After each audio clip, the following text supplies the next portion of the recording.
मशहूद साहब, कैसे देख रहे हैं? आईएमएफ ने तो मुस्तरद कर दिए तजवीज़ जो रॉ मटेरियल्स पे टैक्स रिलीफ था, ministry of industry and production की जानिब से इसको सामने रखा गया। इसका क्या इम्पैक्ट आएगा? एक तो टारगेट अचीव कर पाएगी 2030 तक जो 30% गाड़ियाँ ईवी पर शिफ्ट करना, और साथ ही साथ इसके ईवी इंडस्ट्री पर इटसेल्फ क्या इम्पैक्ट आएगा, प्राइसेस पर खास तौर पर? देखें, एक तो ये कि ये बड़े बैड न्यूज़ है कि आपका अर्ली स्टेज पे अभी हम बजट की प्रिपरेशन कर रहे हैं और आईएमएफ हमें डिक्टेशन देते हैं कि ये चीज़ आप रिवर्स कर लें। आपने तो पॉलिसी अनाउंस कर दी है, आपने पॉलिसी के तहत लोगों को पाकिस्तान में इनवाइट भी कर लिया। तो पॉलिसी या तो उस स्टेज में आप डिस्कस करते कि हम इन पॉलिसी में ये इंसेंटिव देंगे, इनकी इंसेंटिव हम आईएमएफ से अप्रूव करवा लेते हैं। अदरवाइज इस स्टेज में जो भी इन्वेस्टर्स है पाकिस्तान आना चाह रहा है या यहाँ काम करना चाह रहा है, तो उस इन्वेस्टर के लिए तो ये बड़ा डिसहार्टेड सिचुएशन है कि आप अपनी पॉलिसी में खुद स्टैंड नहीं कर रहे। जब आप पॉलिसी में स्टैंड नहीं करेंगे तो आपकी जो उस सेक्टर में ईवी की जो इन्वेस्टमेंट आ रही है वो शायद रुक जाएगी, और ये बहुत बड़ा चैलेंज है। अच्छा, मुझे तो खौफ ये है कि ये तो अभी आप ईवी की बात कर रहे हैं, अभी बजट के कई और प्रपोजल्स जाएंगे, तो क्या डिफरेंट प्रपोजल में भी इसी तरह आईएमएफ से हम डिक्टेशन लेंगे तो शायद हम अपना बजट प्लान जो बना रहे हैं वो सक्सेसफुल नहीं होगा। सक्सेसफुल इसलिए नहीं होगा कि आप अभी ऑलरेडी बर्डन में है, आपने लोन पे बैक करना है। जब आप कुछ अर्निंग होगी आपकी, जहां आप कुछ अर्न कर सकेंगे तो आप वापस पे बैक करेंगे। अगर आप इंपोर्ट बेस कर लेंगे, आप ये कहते हैं ये चीजों को हम टैक्सेस हटा देते हैं, तो डॉलर्स का जो प्रेशर है हमारा जो बाहर जाता है, चाहे वो हम इलेक्ट्रिकल व्हीकल सीबीयू की सूरत में इंपोर्ट कर लेते हैं, ये बहुत बड़ा प्रेशर है जो हमारा डॉलर चाहता है। फॉरेन रिजर्व हमारे पास इतने हैं ही नहीं कि हम इतना मार्जिन ले सकते। तो बजट हम इसलिए बनाएंगे कि हम अपनी लोकलाइजेशंस को, अपनी लोकल एनवायरनमेंट में रहते हुए अपने मुल्क की इकोनॉमी को बेहतर देखते हुए हम किस तरह से प्रपोज कर रहे हैं। तो ये बहुत बड़ा चैलेंज शायद मिनिस्ट्री ऑफ इंडस्ट्रीज और मिनिस्ट्री ऑफ फाइनेंस में आएगा। ठीक है, टर्म्स ऑफ क्लाइमेट क्राइसिस से कोप अप करने के लिए जो अब चीज़ें रखी गई हैं उनमें से ईवी का जो मामला है ये बड़ा इंपॉर्टेंट है, लेकिन इनके पास क्लियर रोड मैप है गवर्नमेंट ऑफ पाकिस्तान के पास कि शिफ्ट कैसे करेंगे? क्योंकि जो पर्टिनेंट पॉइंटर्स इन्होंने रेज किए हैं वो भी आपके सामने मौजूद हैं, तो कैसे ये करेंगे? नहीं, ये बहुत बड़ा चैलेंज है ना। आमना माजिद के साथ मुझे नहीं लगता कि हुकूमत ने ये अहदाफ इतनी आसानी के साथ हासिल कर सकेगी। उसकी बुनियादी वजह यही है कि जो बजट से पहले प्रपोजल थी वो क्या थी, बजट के बाद प्रपोजल क्या आई, और फिर अब तो मामला ही आमना अगर मगर से आगे चला गया है। पूरा का पूरा बजट का डॉक्यूमेंट आपको शेयर करना पड़ता है आईएमएफ के साथ, और आप जहाँ जहाँ देखें सिवाय इसके बेनज़ीर इनकम सपोर्ट प्रोग्राम पे जो सब्सिडी है उसके अलावा किसी पे सब्सिडी देने के लिए तैयार नहीं। प्राइम मिनिस्टर साहब ओपनली आके मीडिया के सामने बात करते हैं कि हमने 200 यूनिट तक जो लोगों को सब्सिडी देनी है बिजली में वो आईएमएफ से में पूछना पड़ेगा।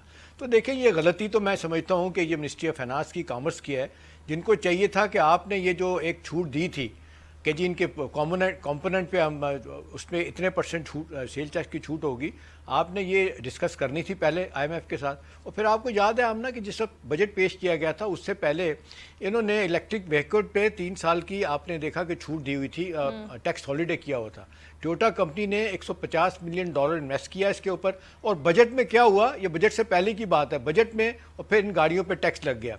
फिर वो लोग आए रोए उनके यहाँ पे, उन्होंने, मुझे याद है सेनेट और नेशनल असेंबली की कंसर्न जो कमेटीज़ हैं उनके सामने नुक्ता नज़र बताया। वो कहा ये गवर्नमेंट ऑफ पाकिस्तान का डॉक्यूमेंट है जिसमें हमें छूट दी गई है, अब ये थोड़े दिनों के बाद आप इसमें आपने इस पर टैक्स हॉलीडे ख़त्म कर दिया तो इस मुल्क में कौन आएगा। उस वक्त तो सेंस प्रिवेल कर गई थी और ये ख़त्म कर दिया था उन्होंने।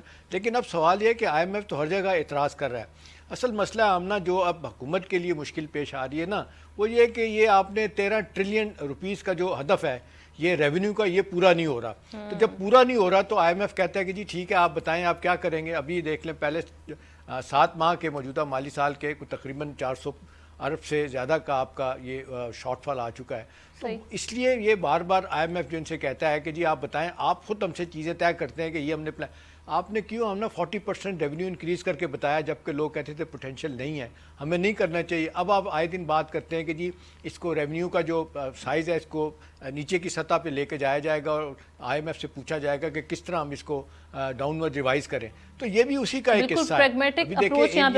दूसरी बात है जो आप कर रही हैं, दूसरी बात जो आप कर रही हैं कि ये जिस तरह ओमिशंस हैं, जिस तरीके से जहरीली गैसें आती हैं ये अपनी आम गाड़ियों से, तो ये एक बहुत बड़ा छुटकारा मिल सकता था। हम तो 1% भी हमारा हिस्सा नहीं है ग्रीन हाउस गैसेज में, लेकिन नुकसान सबसे ज़्यादा हमारा हो रहा है। तो ये एक बहुत बड़ा इनिशिएटिव है, हुकूमत को चाहिए कि कन्विंस करे IMF को। मशहूद साहब, अब ये इनके अपने भी अगर देखे जाए मामला, तो वो बड़े अनरियलिस्टिक आपको लग रहा है कि प्रैग्मेटिक अप्रोच है कि 8000 ये EV के स्टेशंस जो नस्ब करना चाह रहे हैं 2030 तक, पावर शॉर्टेज, ये जो मसाइल हैं उनसे लाइल्म है क्या गवर्नमेंट ऑफ पाकिस्तान, और ये कर लेगी इन अहदाफ को सेट? EVs तो बन नहीं रही और फिर इतने 8000 स्टेशंस भी लगाना, फिर पावर शॉर्टेज का मसला कैसे देख रहे हैं आप? नहीं, बहुत बड़ा चैलेंज है गवर्नमेंट का। गवर्नमेंट ने ईवी पे जो अपनी दिया है टारगेट कि 30% लेगा, तो एज ए ऑटोमोबाइल इंडस्ट्री हम देखते हैं कि गवर्नमेंट ने एक दफा कहा था कि 2012 में 5 लाख का वॉल्यूम होगा, जब उसकी 2006 की पॉलिसी आ रही थी। तो 2012 में हमने 5 लाख का वॉल्यूम आज तक अचीव नहीं किया। तो ये जो 30% है किस वॉल्यूम का है? पिछले साल जून 2024 में जो हमने साल क्लोज किया है, उसमें कार इंडस्ट्रीज का अगर देखूं तो 79,000 कार्स बनी है। तो क्या हम उसका 30% की प्लानिंग कर रहे हैं? तो ये 30% किस वॉल्यूम का है, ये क्लियरिटी अभी नहीं है। ये क्लैरिटी अभी नहीं है। और अभी अचीव करने के लिए करना क्या चाहिए, इकदामात होने क्या चाहिए आपकी, क्या इस प्लेटफॉर्म से अगर आप सजेस्ट करना चाहें? देखिए, एक तो आप ये ज़हननशी कर लें कि हम मुश्किल वक्त में हैं, हमेशा ही रहे हैं। हमने जब किसी का लोन लिया हुआ है और उसका लोन, जैसे भाईजान भी कह रहे थे, हम लोन पे बैक करने की अपनी इस्तात नहीं रख पा रहे और अच्छी टर्म्स में हम उनको रिटर्न नहीं करते, टाइमली नहीं कर पाते, तो वो उसका कॉन्फिडेंस शेक होता है। वो कहेगा कि आप हमें बताएं कहाँ से हम कट ऑफ करें। तो इस तरह से बजट फिर बन नहीं पाएगा। बजट इसलिए नहीं बन पाएगा, देखिए जो बजट है वो लॉन्ग टर्म होना चाहिए, जिसमें हमारी प्लानिंग हो।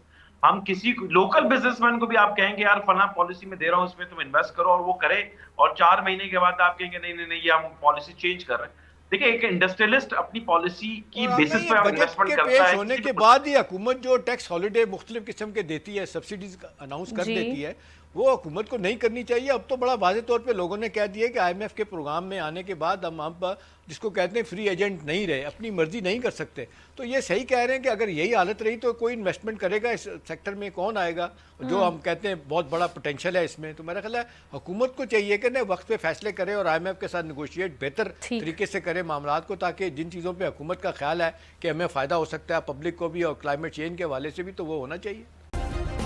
सब्सक्राइब करें और बेल दबाएं ताकि कोई खबर रह न जाए।